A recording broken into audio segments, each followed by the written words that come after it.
আসসালামু আলাইকুম এভরিওয়ান, আশা করি আপনারা সকলে ভালো আছেন। আলহামদুলিল্লাহ, আমিও আল্লাহর রহমতে অনেক ভালো আছি। তো বরাবরের মতো চলে এলাম আজকে নতুন একটা গল্প কথা নিয়ে। আজকে আমি বিকাল থেকেই এই ভিডিওটা স্টার্ট করছি। তো এখানে আছে লাভলি ভাবি, সাইমা ভাবি, জেসমিন ভাবি, আমরা সবাই নিকাত ভাবির বাড়িতে এসেছি। যে মশলাগুলো আছে, তো আপনারা বুঝতে পেরেছেন কি এটা কি হবে? হ্যাঁ, ঠিকই ধরেছেন, এটা দিয়ে আচার হবে। सेम ही फ्लैट है तो हाँ अस्सलाम वालेकुम। हाँ तो आप फोन में बात कर रहे थे ना। তো ওই দিন আমরা বাজারে গেছিলাম, বাজার থেকে কাঁচা আম কিনে নিয়ে আসা হয়েছিল। তো বাজারে দাদাই আর কি আমটা কেটে দিয়েছিল। তো আমরা আর কি মানে নিকাত ভাবি আচার করবে, আর লাভলি ভাবি ভীষণ সুন্দর আচার করতে পারে। তাই নিকাত ভাবি লাভলি ভাবিকে বললো, তুমি আচারটা আমার করে দাও আমার কিচেনে। তখন লাভলি ভাবি বললো ঠিক আছে। তো সেই জন্য আমি, লাভলি ভাবি, সাইমা ভাবি, আর জেসমিন ভাবি, সামিমা ভাবি সবাই এসেছি নিকাত ভাবির বাড়িতে আচারের জন্যে।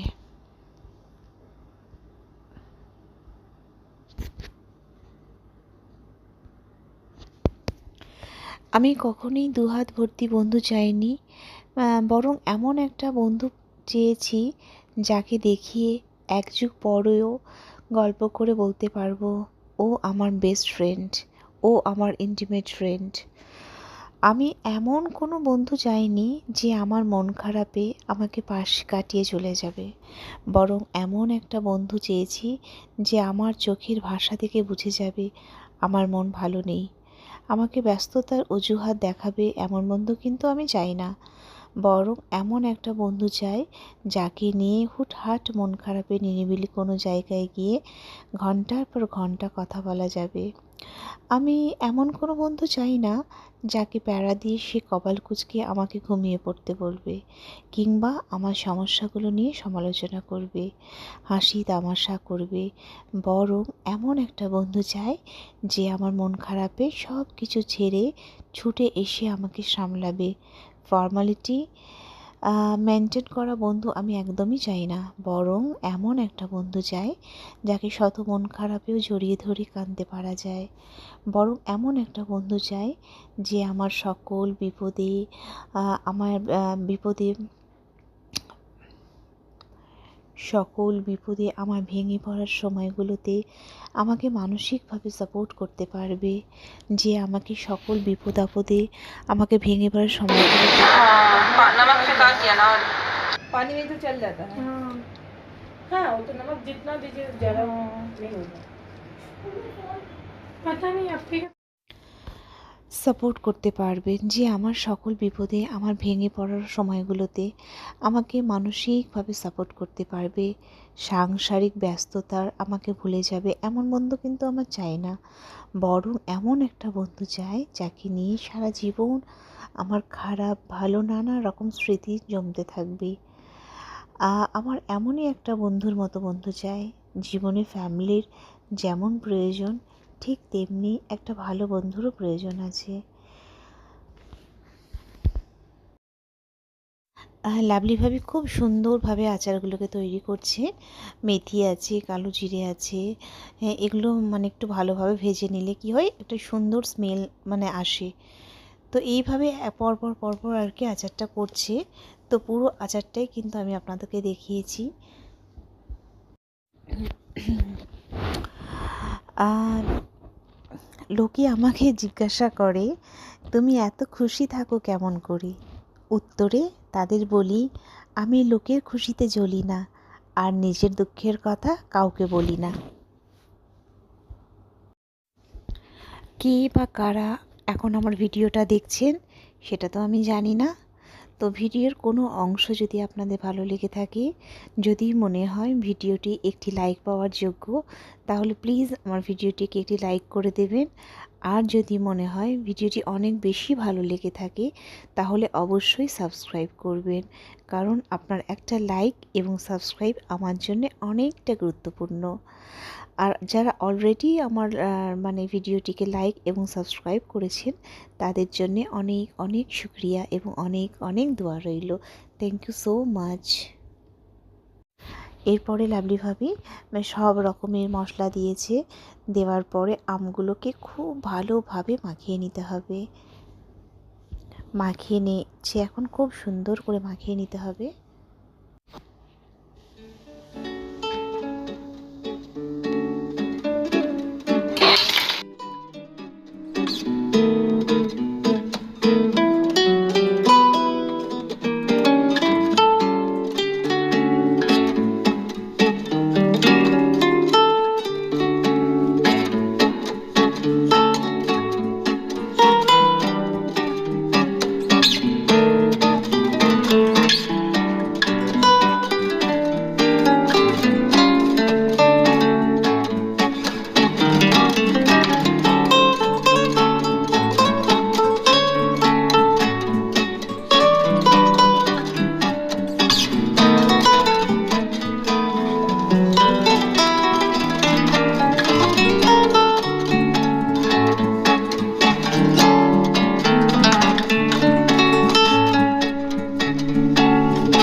আচার নিয়ে আর কী বা বলবো।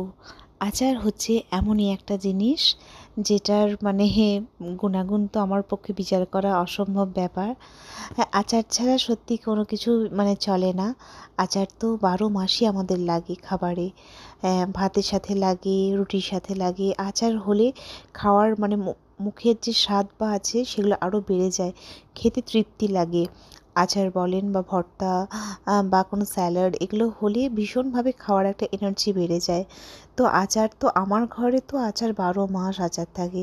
যখন যেই সিজনের আচার হয় সেই সিজনেরই আচার। তবে হ্যাঁ, আমি আচার অতটা বানাই না, বা অতটা মানে বলতে গেলে সেরকমভাবে বানাই না। কিন্তু আমার নানুমা, আমার আম্মু ওনারাই সব আচার করে দেয়, তাই আমার প্রয়োজন পড়ে না আচার করতে।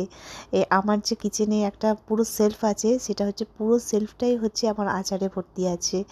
আচার ছাড়া আমার চলবেই না। এমনকি হাতে বানানো আচার তো আছেই, নানুমার দেওয়া, আম্মুর দেওয়া। তারপর আমার একটা ফুপি আছে শান্তি আন্টি, উনিও আমাকে আচার দেন যখন যেই সিজন হয়। যেরকম হচ্ছে আমের সিজনে আম, কুল, এগুলো তো যখনই হয় তখনই আচার করে দেয়। তো সেগুলো আমার আচার বেশি দিন থাকে না, আমার আচার খুব তাড়াতাড়ি শেষ হয়ে যায়। মানে প্রত্যেক দিন মোটামুটি আর কি আমার আচার চাই। আচার নাহলে স্যালাড নাহলে ভর্তা, খাবারের সাথে এগুলো কিছু না কিছু চাই। তো এখানে আচার আমাদের মোটামুটি কমপ্লিট হয়ে গেছে, একদম শেষ আর কি মানে মুহূর্ত। তো তেল ঢালা হচ্ছে, ডাব্বায় ডাব্বায় নিয়ে নেওয়া হয়েছে, কন্টেনারে নেওয়া হয়ে গেছে।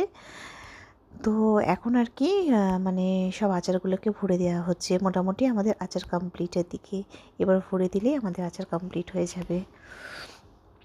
তো সেটাই বলছি, এমন কি আমার কেনা আচারও আছে, যে মিক্সড যে আচার হয় না, সব রকমের যে গাজর, তারপরে মানে সব রকমের যেটা আর কি নর্মালি যে আচারটা হয় সেটাও আছে। তারপরে তো হাতের তৈরি আচার আছেই। আমি আপনাকে একদিন আমার ভিডিওতে আমার সব রকমের আচারের কালেকশন আপনাদেরকে দেখিয়ে দেবো। হ্যাঁ, সত্যি কথা, লাভলি ভাবি ভীষণ সুন্দর কিন্তু আচার বানায়। লাভলি ভাবির গুণ তো অনেক অনেক গুণই আছে।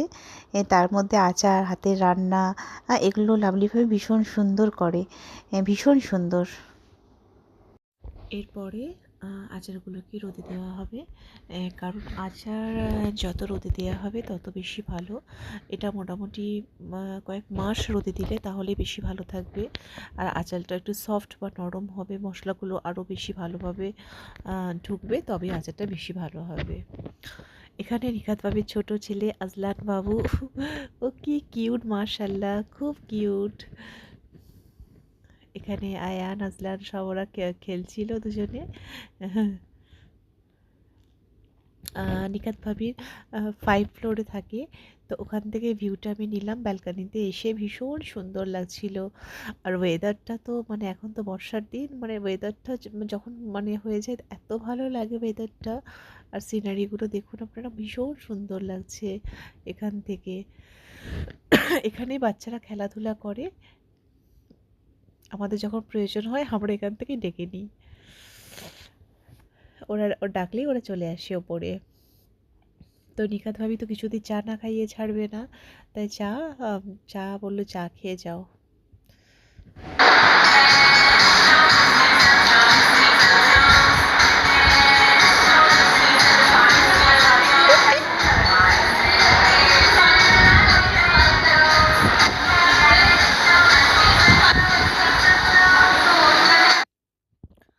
এরপরে মাগরিবের সময় হয়ে গেছিলো, তো আমরা সবাই মিলে এখানে নামাজ পড়ে নিচ্ছিলাম। এখানে লাভলি ভাবি আর জেসমিন ভাবি নামাজ পড়ছে মাগরিবের টাইমে, মাগরিবের নামাজ পড়ছে।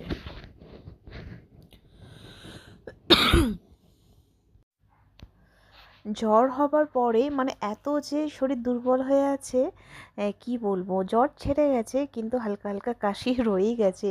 তো ভিডিওর মাঝে মধ্যে আমার কাশিটা হচ্ছিল আর কি, তো তার জন্য সরি, আপনারা কিছু মাইন্ড করবেন না।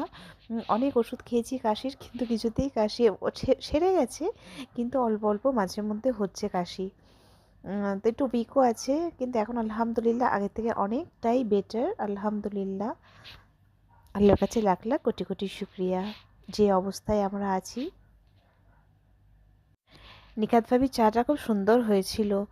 আমি তো আবার 2 কাপ খেয়েছি। নিখাত ভাবি বললো আর একটা কাপ আছে, আর এক কাপ খাবে? আমি বললাম ঠিক আছে, চাকে তো না বলা যাবেই না।